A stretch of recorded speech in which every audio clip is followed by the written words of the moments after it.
Hello, and welcome to I Know Dino, the Big Dinosaur Podcast, where we cover news, interviews, and discussions of all things dinosaur.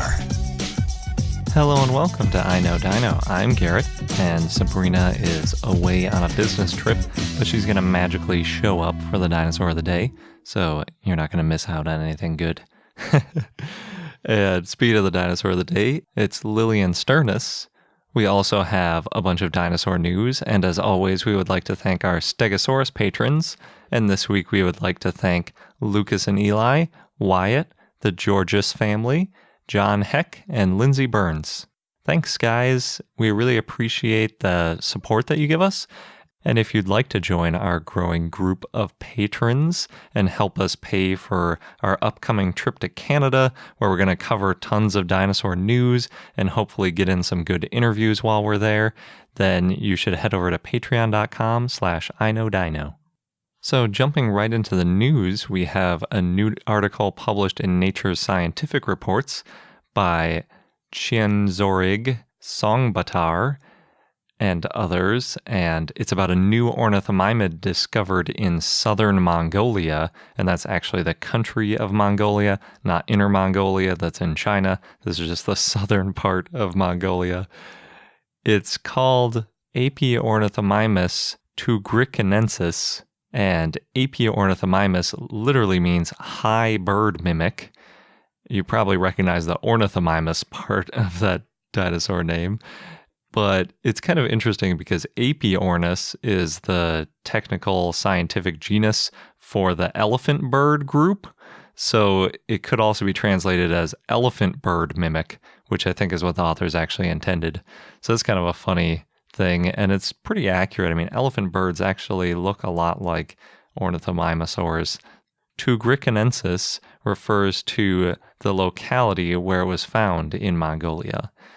And what they found was an entire foot, which includes 3 metatarsals, 3 toes, and what we would probably call a heel. It has a different name in Latin, and it's weird because dinosaurs, their foot is really like the bottom third of their leg when you look at them, and it looks like their knee bends backwards or that they have 2 knees and one bends backwards, but really they're just standing on their tiptoes and their foot kind of sticks up part of their leg.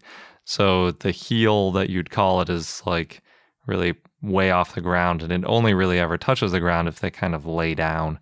So it's a pretty sizable piece of the animal, even though that's all that they found. They didn't guess at its size, probably because they don't have the femur or some other bones that they would usually use for that kind of size estimate.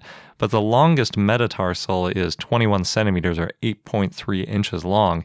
And if you think about your own foot, the metatarsal is that thing kind of by the arch of your foot, like the front of your arch through to your toe. It's like the first bone connected to the toe bone.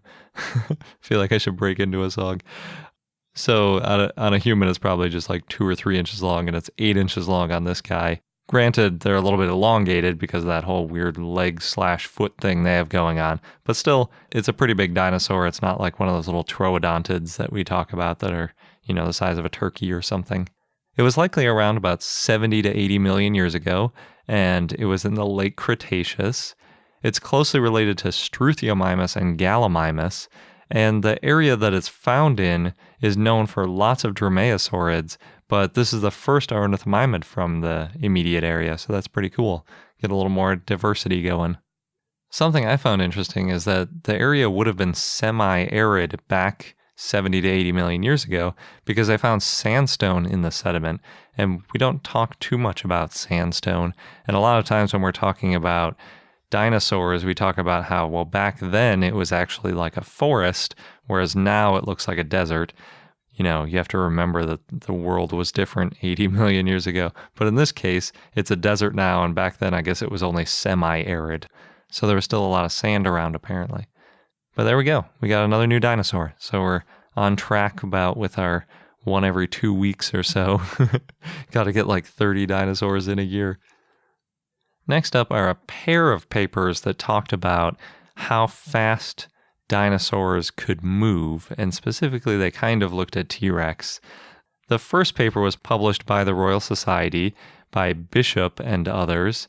And what they did was they looked at late Triassic dinosaur prints, as well as humans and 11 types of ground-dwelling birds to test how fast they might have walked and ran. So when we run, our tracks get closer together when we switch from walking to running, but there isn't really much of a in-between. It's like when you're walking, you're going pretty slow, like 3 or 4 miles an hour. Then you're running and you're going more like 10 miles an hour. But we don't really have a speed for like 6 or 7 miles an hour. I guess you could jog slowly, but it's kind of the same type of gait. You have one foot airborne and then the other foot lands in front of it. And while you're running, your feet actually run along a midline. So you don't run like you're trying to psych someone out in basketball or something with your feet going off to the side. Like, that's pretty unnatural feeling. When we walk with our feet really far apart. But running, we run with our feet like directly in front of one another, basically. And that's basically true for long-legged birds, too. Unfortunately, birds do have a big transitional range. So it's not like they just go from walking to running. They have what they call grounded running, and that's more like a power walk kind of thing than a run. So one foot is always still on the ground, but they can do that a lot faster than people can. If you've ever watched a bird kind of run along on the ground, you might notice that they can go really quick and still keep one foot on the ground all the time. There are also differences between the birds. So when you're just looking at their tracks, you can't really tell how fast they're going based on how far apart their tracks are, because it varies from bird to bird. So they do always get closer together to that midline as they go faster, but how much faster they have to go in order for their feet to get X amount closer depends on the specific bird. So it makes it pretty difficult to use dinosaur footprints to see how fast they were going, unfortunately. It'd be nice if there was always like a really consistent formula we could use, but that turns out not to be the case. So how T-Rex got involved in this is, because you always have to talk about T-Rex, that's the dinosaur everyone wants to hear about. And so they thought about what it would do if it was moving quickly. And they kind of said, well, grounded running makes a lot of sense. That's kind of how the tracks look some of the time. And if a T-Rex is grounded running, it's not lumbering back and forth like it is in Jurassic Park, where it kind of like plops one foot down and then it leans over the other way and plops the other foot down to the other side. The feet would be pretty close to a midline, just like you'd expect something running to look like. And there are a few advantages to grounded running the way birds do it.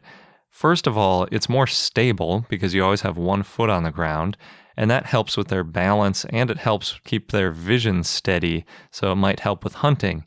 It also reduces the impact stress quite a bit when they're running because they're not landing on a foot from airborne, they're just putting the next foot in front of the other foot while the previous foot is still on the ground. So it's a little easier on the joints.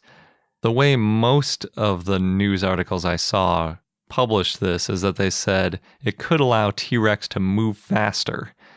But really what they said was, quote, therefore, the predator can move faster while still maintaining stability and lowered musculoskeletal stresses.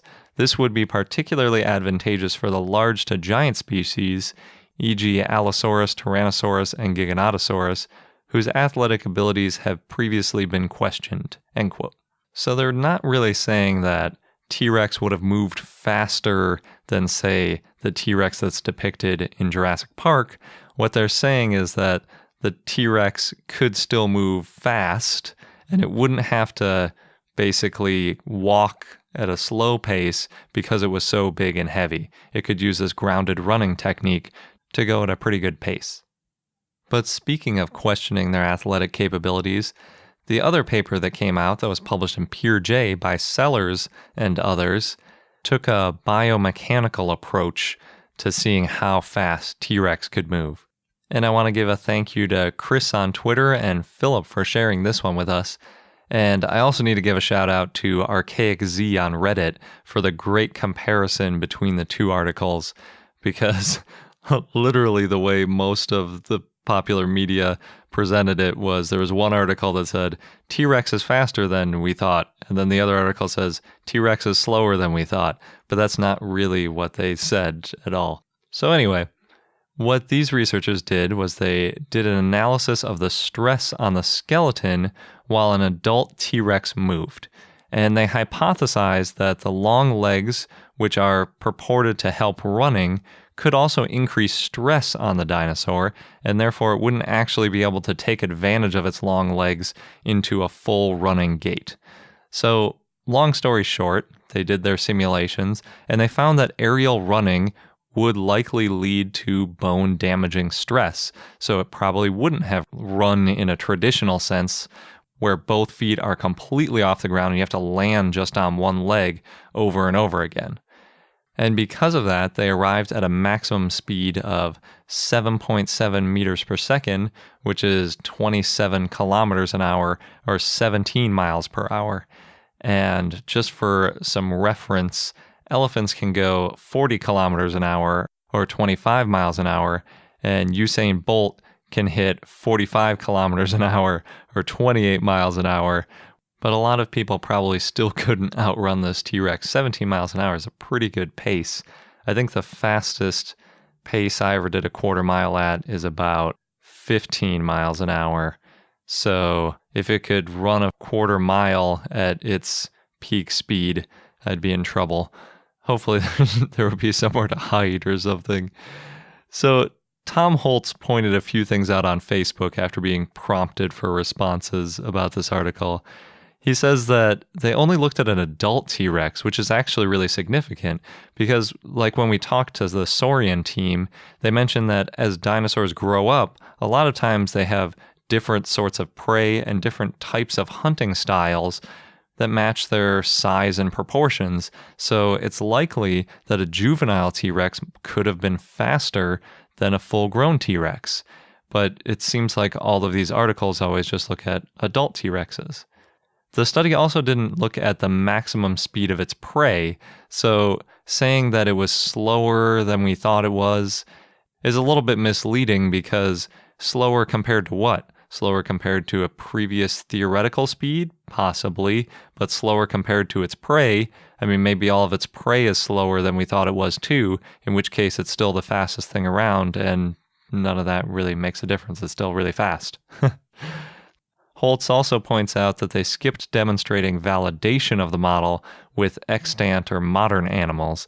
Really, the best way to verify that a model is working is you build your model and then you test it with things where you can falsify it. So if you're going to build a model for how an animal moves, it makes sense to then put in a model of something that's alive and see if it moves the way you expect it to, and that the top speed is what you expect it to be. We've seen a few of those recently with the maximum stress of T-Rex bite force. They'll compare crocodiles and other animals just to verify their model before they apply it to T-Rex, but that didn't seem to be a part of this paper. Or if it was, they just didn't publish that part of it. Really, what I would like to see, though, is for these two groups to work together and make a grounded running model of a T-Rex. The video that they show of the T-Rex kind of looks like grounded running, but it looks a little bit more like just fast walking. So I'm not sure if it's really at its peak speed that they could come up with this model. And everybody wants to know exactly how fast T-Rex could go, so might as well give it a shot. And I didn't mention it earlier, but the first group didn't give a specific speed for how fast they thought T-Rex or other dinosaurs could go, because, as they were saying, the prints and tracks aren't very consistent between different animals, so it wasn't really useful in giving a specific number. Next up, we've got a really fun paleopathology article. I know a lot of people are really into that. I really enjoy it personally. It was published in Cretaceous Research by Romana Gonzalez and others, and what they found was several pathologies in a specimen of Bonitosaura, which is a titanosaur from Argentina. Specifically, on the femur, they found a bony outgrowth, which they said could have been caused by three things: trauma, an infection, or a tumor. And in this case, they think that the tumor is most likely due to kind of lack of other evidence that you'd see typically with trauma or an infection in the area. They also found an abnormal growth on a metatarsal, which is that part of the foot I was talking about earlier. And they said that there were two potential causes of this abnormal growth. It could have been an osteochondroma, which is a benign growth, which is often from cancer, or an enthesophyte, I think is how you say it, which is a bony projection along a tendon or ligament attachment point. And we've mentioned those before. They're kind of what they describe as cauliflower-like growths, which just is so gross. But it's caused by either a disease or by repetitive stress injuries. And they think that it's most likely that it's a repetitive stress injury because there aren't any other diseased cauliflower growths in the area, which seems to mean that it's probably repetitive stress. The last paleopathology is on a tail vertebra, and there's some bone inflammation, which was probably caused by an infection. And the way they know that it was probably an infection is that there's a new pore that opened up for drainage. It's also pretty gross, but I guess, pathologies tend to be. They said, quote, bone infections occur when pathogenic organisms invade the bone, such as bacteria, viruses, parasites, etc., end quote. So apparently something nasty got into the tail of this dinosaur and started causing trouble. The researchers say that it's the first report of multiple pathologies in a titanosaur, and that it would have limited the locomotor capabilities of the animal. So not a great time to be a Bonitosaura, apparently, but pretty interesting. It's always kind of cool to see how much information we can get out of these bones, especially when a lot of the bones are incomplete or otherwise deformed by fossilization, that we can find these little tiny details and learn about just what was going on while the dinosaur was alive. On a happier note, Connecticut now has an official state dinosaur, Dilophosaurus. In the mid-1960s, dinosaur tracks thought to be a close relative of Dilophosaurus were found in Rocky Hill by a bulldozer operator, and possibly because of that, now Dilophosaurus is their state dinosaur. So, cool. I always like it when more state dinosaurs are popping up. If you're a big emoji fan, you might have noticed that Apple has released a sneak peek of their TRex emoji, and TRex for some reason is hyphenated by the emoji consortium. I don't know why. I guess maybe putting periods in the middle doesn't look as good or something, but the correct spelling is definitely T period space Rex, but T hyphen Rex is everywhere. And we were guilty of this in the early days of the podcast too. We've been going back and correcting it when we see it. So I guess we can't be too judgmental. But I'm going to be judgmental about the picture that they picked because it's really not a very good looking T-Rex. It's very cartoony. It basically looks like Barney, except green and with more teeth. But like the teeth are very crocodile-like. There's teeth that stick up as well as down across the lips, but there wouldn't have been any teeth sticking up because T-Rex didn't have an underbite at all. They didn't overlap and interlock. The top teeth went completely around the bottom teeth. So it's pretty weird that they chose to do that. And they gave it these really tiny, lame arms. And I know T-Rex, it has small arms, but these are almost like emaciated looking, like they have no muscle on them at all. And I think T-Rex is estimated to be able to curl like 300 pounds or something. So it had quite a bit of muscle on its arms, regardless of how big they were relative to its legs. But definitely the posture is what bugs me the most, since it's like completely upright. The emoji has also come out on both Twitter and Facebook, and I just had to test those. So if you see when I posted those tweets, you'll know exactly when I recorded this podcast. But the Facebook one's really weird because the T-Rex has completely yellow teeth and yellow eyes. I don't know why they did that. I mean, it's like got some serious vitamin deficiency, like scurvy or something going on, that it's all turning yellow. And then the Twitter one is completely brown, which is interesting, and it also seems to have yellow teeth. But at least the Twitter one is kind of mostly horizontal, and its arms look relatively reasonable, although they kind of look pronated. But anyway, those are the only two places that I can see that have released their emojis so far. They didn't show up on my phone yet, so they're not on Android at least, and apparently Apple isn't going to release them until later this year.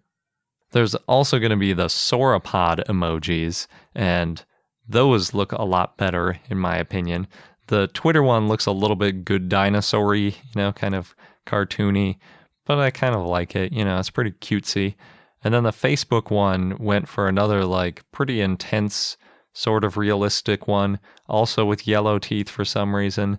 But it looks pretty realistic. It looks a lot like Brachiosaurus, I think is what they're going for.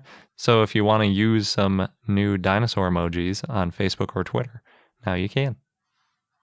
In local news, depending on where local is to you, fossilized hadrosaur teeth have been found in the Nagasaki prefecture in Japan. They're 81 million years old, and there are 35 teeth that have been found. The teeth were about 1.7 centimeters tall and 1 centimeter wide, which is, about 3/4 of an inch tall, maybe 1/3 of an inch wide. Visitors can see the teeth from now until September 18th at the Nagasaki Science Museum. The Virginia Museum of Natural History in Martinsville, Virginia, now and for the next year, has on display fossils from a Triceratops that has bite marks from a T-Rex. The fossils were unveiled as part of the museum's Dino Festival, and these fossils have evidence of regrowth, which shows that the T-Rex bit the Triceratops while it was alive, and that the Triceratops survived and healed. It also shows that T-Rex was at least some of the time a hunter and not just a scavenger. From now until September 3rd, London Zoo has robotic dinosaurs at their time travel safari exhibit called Zoolassic Park. I wonder how they came up with that one. Dinosaurs include T-Rex and Triceratops. There's another dinosaur coin available, and this one comes from the Westminster collection. It's minted for the Cook Islands, and it's a 24-karat gold-plated coin, and it has a full-color image of a T-Rex on one side, and of course Queen Elizabeth II on the other side. The coin also comes with a UV flashlight so you can see a hidden T-Rex skeleton on the coin. The coin only costs 9.99 pounds, and it's limited edition to only 9,500. I really want to get this one. I couldn't find it on their international site. I tried to go to the regular site, and it was like, oh, you're not from the UK. You have to use this other site, and then I couldn't find the coin.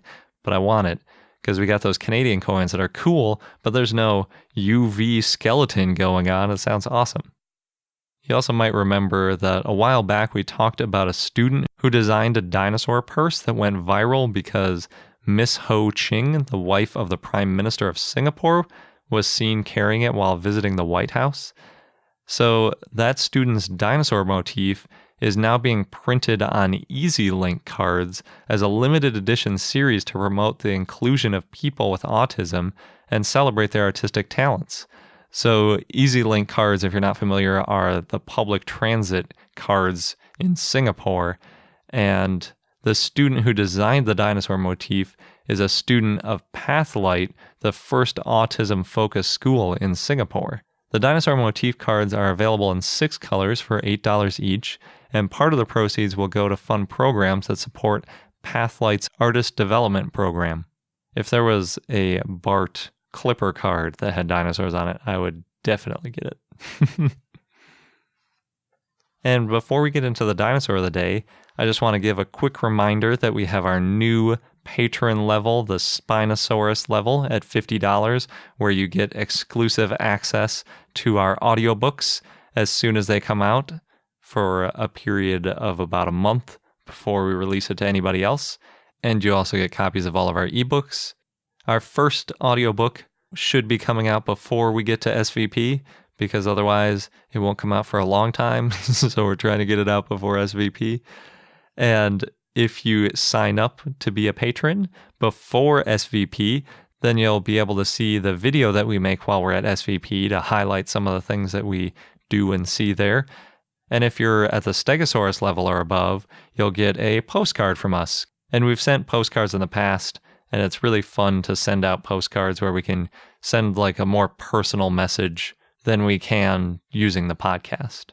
So if you're interested in becoming a patron, head over to patreon.com/iknowdino or grab the link from our show notes. And now on to the dinosaur of the day, Liliensternus, which was a request from Dinosaur4602 via YouTube, so thanks. Liliensternus was a basal Neotheropod that lived in the Triassic in what is now Germany. It was found in the Trossingen Formation, along with fossils of Ruehleia, a sauropodomorph, by Count Hugo Rühle von Lilienstern in 1932 to 1933. Hugo Rühle von Lilienstern was a count, amateur paleontologist, and medical doctor. He founded a paleontological museum in his castle in Bedheim, Germany in July 1934. What is being a count? Is that like being a lord? I think he was born into it, yeah, and it's just a title. Interesting. So I don't know how much you have to do as a count. You have to count things from what I've learned on Sesame Street. I don't think it's like that. Okay. He's not purple and he's not vampire-ish. Oh, that's too bad.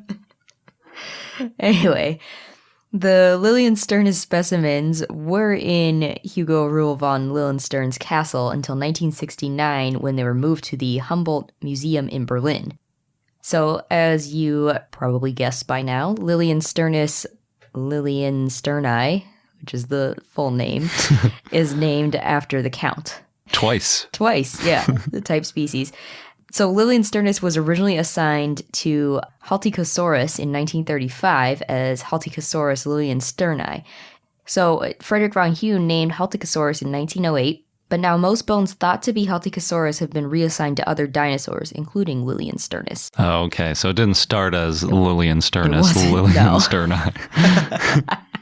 That would be too crazy. Yeah. So Gil Cooney and Peter Galton described a new species, Liliensternus erlensis, in 1993, but there were more differences found between Liliensternus erlensis and Liliensternus liliensterni, and in 2007, Martin, Escura, and Cooney named it as a new genus, Lophostrophius. Samuel Paul Wells found in 1984 that Haltikosaurus longotarsus, the type species of Haltikosaurus, was a nomen dubium. And most descriptions of Haltikosaurus were about Haltikosaurus liliensterni, so Wells named the new genus Liliensternus in 1984. A left metatarsal found in 1834 was later assigned to Liliensternus. It was first thought to be a manual or pedal element in 1855, and then in 1908 was thought to be a pubic fragment of Plateosaurus. Then it was re-identified as part of Liliensternus in 2003. More bones found in 1961 were referred to Liliensternus in 1992 by Sander. They were found in Switzerland. Specimens found may have been a juvenile or subadult. There were 2 specimens found, and they included parts of the skull, lower jaws, vertebrae, tibia, and femur. Liliensternus is thought to be up to 17 feet or 5 meters long and weighed 280 pounds or 127 kilograms, though some estimate it to weigh up to 441 pounds or 200 kilograms. It could be an intermediate between Coelophysis and Dilophosaurus, but the tibia is shorter than its femur, just like Dilophosaurus. It may have also had a crest like Dilophosaurus, but the skull of Liliensterni is not well known. It also had a short hip bone, an ilium, like Dilophosaurus. And in 1989, Rowe said that Liliensternus was more derived than Dilophosaurus. Liliensternus was a bipedal carnivore. It may have preyed on Plateosaurus, a basal sauropodomorph that lived around the same time and place. And it was probably fast and could catch ornithischians, and it could use its teeth to slash and wound prosauropods like Plateosaurus. And Liliensternus probably lived on floodplains along with reptiles and therapsids, which gave rise to mammals. Indeed. Little mini fun fact there. Yeah. And before we get into the fun fact, I just want to mention we were on the Wigging Out podcast, and wigging is spelled with 2 I's and 1 G, at least only 1 G in the wig part. There's still the G at the end of the word. The podcast is all about Kristen Wiig, and we were on to talk about Ice Age: Dawn of the Dinosaurs for obvious reasons. I didn't realize Kristen Wiig was in it because she only has like one line in the entire movie, and she plays an unnamed beaver character, I think. But anyway, we were on the podcast talking a lot about the dinosaurs that are in the movie, so if you're interested in hearing our take on that, check out the latest episode of the Wigging Out podcast. And our fun fact of the day is that transitional, meaning a transitional fossil or a transitional species, is a pretty misleading term. There's a great paper that was recently published in Paleontologica Electronica by Mario Bronzatti, and he really talks about how transitional implies there's some type of desired evolutionary path, which really doesn't make sense. So since evolution is completely random, there's no desired outcome that an organism has. It's always just mutating randomly, and then if there's a beneficial mutation, that organism will do better than the peers that don't have that mutation, and that causes this evolution over time with survival of the fittest and all that good stuff. It's not like a dinosaur, say a sauropodomorph, wants to become a giant titanosaur and somehow decides I need 4 legs rather than being bipedal in order to transition into this enormous dinosaur. It's really only with hindsight bias that it looks like these dinosaurs are transitioning into something else. Really, since this takes place over millions of years, that dinosaur has changed a little bit, but it's filling its niche just fine. It's not like it's passing through a transitional phase like an animal that's growing up over the course of a few years. That's all it is. That's the animal it grows up to be. And for all it knows, that's what its children would look like forever. And there's no problem with that. The word transitional also implies that we're finding missing links and that there's kind of a straight line evolutionary path. But evolution is really a lot more like a shrub. There's tons of dead ends everywhere, all over the place. And really, that's what we're finding most of the time. We're not finding a dinosaur that evolved directly into another dinosaur and that evolved directly into another dinosaur. Like, you can't start with Archaeopteryx and end with a chicken. Archaeopteryx was probably on a lineage that died out shortly after the fossils that we found of it, because that's just how evolution unfortunately works for a lot of lineages. So what should we call fossils that kind of fill in spaces between fossils that we already know about, if not transitional? Bronzatti recommends that we talk about bridging gaps instead of finding transitional taxons. And he thinks that using the term bridging gaps is a little bit more consistent, because otherwise, which gaps would you call transitional fossils and which gaps do you just consider another dinosaur in a group you already know about? So using the term bridging gaps is a little less problematic than talking about transitional fossils. And I'll try not to make this mistake in the future, but no promises. And that wraps up this episode of I Know Dino. Thanks for listening. And if you want to join our ever-growing community of patrons, check out our page on patreon.com/iknowdino. Thanks again, and until next time. Thank you for listening to I Know Dino. If you have any questions or comments about dinosaurs, we'd like to hear from you at plesiosaur@iknowdino.com. And for more information on dinosaurs, go to iknowdino.com or follow us on Google, Facebook, Tumblr, or Twitter at I Know Dino.